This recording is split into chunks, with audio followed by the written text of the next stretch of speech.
ನಮಸ್ಕಾರ ವೀಕ್ಷಕರೇ, ಟೈಮ್ ಟ್ರಾವೆಲ್ಸ್ನ ಮತ್ತೊಂದು ವಿಡಿಯೋಗೆ ಸ್ವಾಗತ. ನೀವು ಎಫ್ಟೀನ್ಸ್ ಫೈಲ್ಸ್ ಅನ್ನೋ ಪದನ ಕೇಳಿದ್ದೀರಾ. ಅದು ವಿಶ್ವದ ದೊಡ್ಡ ಶ್ರೀಮಂತರ ರಾಜಕಾರಣಿಗಳ ಹೆಸರು ಬಂದಿರುವ ಒಂದು ಭಯಾನಕ ಫೈಲ್ಸ್. ಕಳೆದ 3-4 ದಿನಗಳಿಂದ ತುಂಬ ಚರ್ಚೆ ಆಗುತ್ತಿರುವ ವಿಷಯ ಎಂದರೆ ಎಫ್ಟೀನ್ ಫೈಲ್ಸ್. ಎಫ್ಟೀನ್ ಯಾರು, ಐಲ್ಯಾಂಡ್ ಯಾಕೆ ಫೇಮಸ್, ಹಾಗೂ ಫೈಲ್ಸ್ನಲ್ಲಿ ಏನು ದಾಖಲೆಗಳಿವೆ ಮತ್ತು ಅವನ ಸಾವು ಏಕೆ ಇನ್ನೂ ನಿಗೂಢ ಎಂಬ ವಿಷಯಗಳನ್ನ ಈಗ ತಿಳ್ಕೊಳ್ತಾ ಹೋಗೋಣ. ಎಫ್ಟೀನ್ ಫೈಲ್ಸ್ ಅಂದರೆ ಒಂದು ಡಾಕ್ಯುಮೆಂಟ್ ಅಥವಾ ತನಿಖಾ ಫೈಲ್ ಎಂದು. ಇಲ್ಲಿ ಜೆಫ್ರಿ ಎಪ್ಸ್ಟೈನ್ ಎಂಬ ಶ್ರೀಮಂತ ವ್ಯಕ್ತಿ ನಡೆಸಿದ ಲೈಂಗಿಕ ಶೋಷಣೆ, ಅಪ್ರಾಪ್ತ ಬಾಲಕಿಯರ ಮೇಲೆ ದೌರ್ಜನ್ಯ, ಪವರ್ಫುಲ್ ವ್ಯಕ್ತಿಗಳ ಸಂಪರ್ಕ ಎಲ್ಲವೂ ಇರುವ ಒಂದು ಕೋಡ್, ದಾಖಲೆ, ಸಾಕ್ಷ್ಯ ಅಥವಾ ಫೋಟೋ ಮತ್ತು ತನಿಖಾ ವರದಿಗಳು ಇರುವ ರಿಪೋರ್ಟನ್ನು ಎಫ್ಟೀನ್ ಫೈಲ್ಸ್ ಅಂತ ಹೇಳ್ತಾ ಇದ್ದಾರೆ.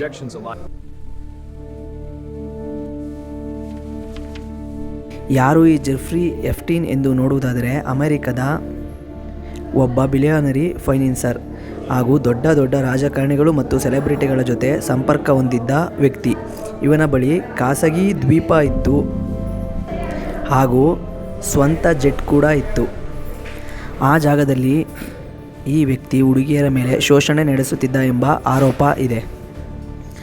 ಎಫ್ಟೀನ್ ಫೈಲ್ಸ್ ಯಾಕೆ ಇಷ್ಟು ದೊಡ್ಡ ವಿಷಯ ಆಯಿತು ಅಂತ ನೋಡೋದಾದರೆ, ಅದಕ್ಕೆ ನೇರ ಕಾರಣ ಇವನ ಜೊತೆ ಸಂಪರ್ಕದಲ್ಲಿದ್ದ ದೊಡ್ಡ ವ್ಯಕ್ತಿಗಳು ಹಾಗೂ ಅನೇಕ ಯುವತಿಯರ ಹೇಳಿಕೆಗಳು ಮತ್ತು ಎಫ್ಟೀನ್ನ ನಿಗೂಢ ಸಾವು.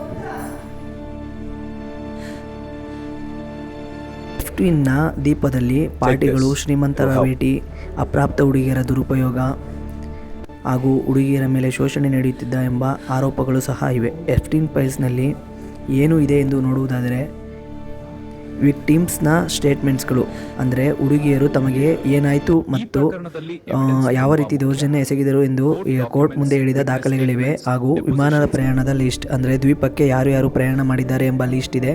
ಹಾಗೂ ಕಾಂಟ್ಯಾಕ್ಟ್ ಲಿಸ್ಟ್, ಅಂದರೆ ದೊಡ್ಡ ವ್ಯಕ್ತಿಗಳು, ಲಾಯರ್ಗಳು ಮತ್ತು ಸೆಲೆಬ್ರಿಟಿಗಳ ಕಾಂಟ್ಯಾಕ್ಟ್ ಲಿಸ್ಟ್ ಇರುವ ಒಂದು ಫೈಲ್ಸು ಎಫ್ಟೀನ್ ಫೈಲ್ಸ್ನಲ್ಲಿ ಇದೆ. ಎಫ್ಟೀನ್ನ ನಿಗೂಢ ಸಾವು. 2019ರಲ್ಲಿ ಈ ವ್ಯಕ್ತಿಯನ್ನು ಅರೆಸ್ಟ್ ಮಾಡುತ್ತಾರೆ ಮತ್ತು ಜೈಲಿನಲ್ಲಿ ಇವನು ಸಾವನ್ನಪ್ಪುತ್ತಾನೆ. ಇದನ್ನು ಆತ್ಮಹತ್ಯೆ ಎಂದು ಸಹ ಹೇಳಲಾಗುತ್ತದೆ.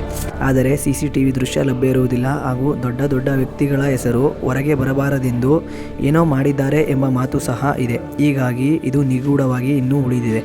ಎಫ್ಟೀನ್ನ ನೆಟ್ವರ್ಕ್ ಹೇಗೆ ಆಪರೇಟರ್ ಆಗ್ತಿತ್ತು ಅಂತ ನೋಡೋದಾದರೆ, ವಿಕ್ಟಿಮ್ಸ್ನ ಹೇಳಿಕೆ ಪ್ರಕಾರ 14ರಿಂದ 17 ವರ್ಷದ ಹುಡುಗಿಯರು ಅಧಿಕ ಇರುತ್ತಿದ್ದರು ಮತ್ತು ಬಡತನದ ಹುಡುಗಿಯರು ಹಾಗೂ ಕಷ್ಟಪಡದೆ ಹಣ ಸಂಪಾದಿಸಬೇಕು ಎಂದು ಆಸೆ ಪಡುವ ಹುಡುಗಿಯರು ಅಧಿಕವಾಗಿ ಇಲ್ಲಿ ದ್ವೀಪದಲ್ಲಿ ಇರುತ್ತಿದ್ದರು ಅಂತ ಹೇಳಲಾಗಿದೆ.